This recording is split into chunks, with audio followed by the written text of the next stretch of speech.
I don't know. I got to watch the tape. I thought we got some really good looks early that you had to take. There was probably 3 or 4 that were probably not necessary and were rushed, and then a couple inside the 3. But they're packing that zone in so much, and they mixed it up a little bit. They went some triangle and 2 and predominantly 2-3, and that's the first time we've played against a team that has played all zone against us all year.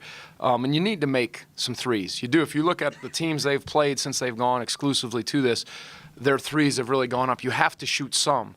And so I think we got, for the most part, pretty good looks. Joe was a little uncharacteristic at times, and Malcolm, but it was necessary that we got a little more assertive in the second half against it. And if you get assertive where you get it to the high post, attack, and then you spit it out or kick it out for a 3, and then it's a 2, rhythm shot, that's good. You want that. But maybe it's got to touch that high post first, and I thought we got aggressive with Anthony in there, and then we went with 4 guards, and that was significant because Malcolm made a nice pass, and Justin was big down the stretch. Brad? Coach, do you think Justin changed the complexion of that game? Yeah, of course he did. There was that one. Well, he dove on the floor. That ignited everybody. Then there was, I don't know if it was the same play, but Darion dove on the floor. There was about 3 or 4 guys diving on the floor, and it was hard fought. But no, Justin did a good job on Wilson. And I'll say this: you had 2 really good freshman point guards playing out there today. Those were 2 good ones, and our guy and their guy. I'll say that. Hats off to him. And he put a lot of pressure on us. But Justin was doing a good job guarding him. Great possession at the end on Ben. I'll let you guys pronounce his last name, but did a great job. And then obviously knocking down those shots when we weren't great shooting it. So no question. And we went 4 guards at the end, which is that versatility that we can do at times. We'll take one over here first, Mike, and then Doug. 50% from the field from them in the first half. Yep. What did you think of their defense, or were they just hitting? Yeah, they made some. I want to also. James is doing a real good job these last few games. They're a different team. How they're guarding you and their patience offensively, and they're running you off screens. And then at the end, they're putting the ball in Wilson's hand, and it's real hard guarding him off the ball screen. Mike was having a little bit of trouble, but I talked so much I forgot your initial question. What did you say? The high percentage. In the Yeah, that's it. Sorry. Wow. But I thought some of them we made them earn.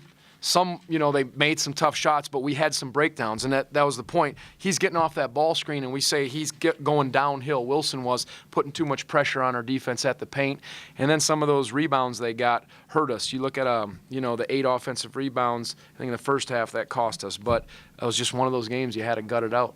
Doug? Down 40 to 29 in the second half. Did it ever occur to you that it might not be your night? You always, you just, when a couple of we played a great defensive possession and, it hits the board and they put one in and, we miss a free throw here or there, it's going to be a struggle. And I tell our guys, just keep playing. Don't just worry. If you get quality shots, take them. Don't worry about it. If you make a quality possession defensively and they hit a tough shot, don't worry about it. Just keep playing on, play on, and you're never out of it. And that team has shown that this year. And, I knew it was going to be a challenge. I knew it was going to be hard, and we were very fortunate. I feel like we stole one. We did because they probably outplayed us the majority of the game, but we made enough plays down the stretch and came up with enough stops. Take one in the back. Coach, you went up against a zone defense virtually the entire game, knowing you got arguably the best zone defense coming to your place in a couple weeks. Would this be encouraging or discouraging the way you guys went up against? We'll see. Notre Dame's playing some zone. I thought we got better as the game wore on, and you gotta knock down some shots as we did late, but you got to be able to attack it in different spots. And I'd give it right now. I'll give it a C. I'll see. I don't know if we were outstanding against it, but I think there were some good things there, and I think you learn from it. That's the one thing when you haven't gone it, you learn in a game setting. We only had 2 days to prepare, but you learn where can we get it, what guys can operate, and guys will get more comfortable in it. Tony, when Joe finally made a shot, I think there was 8:50 left in the game when he finally made a shot from the field. Are you thinking that it's just going to happen eventually for him, that it's going to go in and later in the game when he takes that? Yeah, he has to take, he said to me, I took a couple bad shots like in the lane, but he's such a threat and he's pulled us out so many times. When he has space and his range is improved and rhythm, he's got a green light to take that, and that was a significant one. Did that put us up first time, right? First time it's 14-13. And did they come down and take it back, or did we keep it the whole time, or was okay at that time? So that was significant.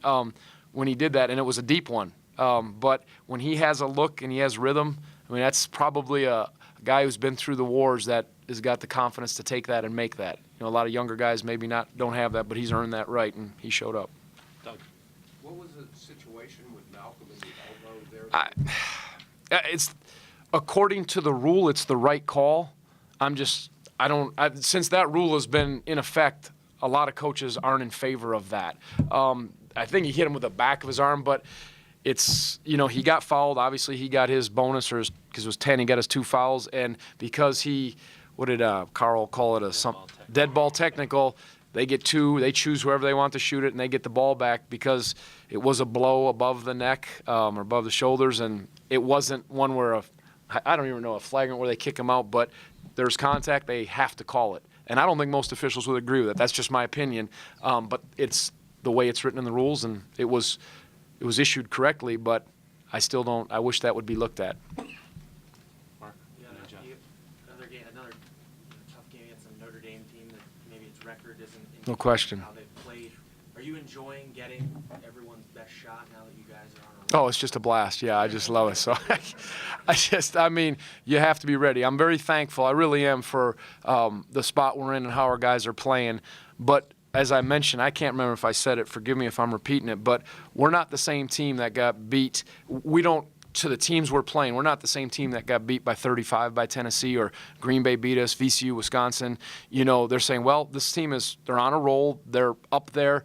And it's a different team, and our guys have to understand that. I understand that, and I think they do. It's just this is conference play late in the year on the road all across the country, even at home. It's a battle. Last question, Jeff White. London has really picked his spots offensively and doesn't force anything. Do you think as his career goes on, maybe not this year, he will evolve into kind of a a scorer? Because he's shown flashes with his three-point shot and his drives, but some games he doesn't. Yeah, I think he's wired to score. I think he's an aggressive player, and yeah, I think that's how he's been. And you know, you hope, you know, you obviously it's that balance. I've said it before: be aggressive but don't force, be sound but don't be hesitant. And every player's got to find it. And some guys you need to be have a little more of a green light than others. But I think that's important for him because at times he can go over that edge, and that's where he'll say that, all right, and I'll bring it back. And he's got a good feeling. He's really helped us.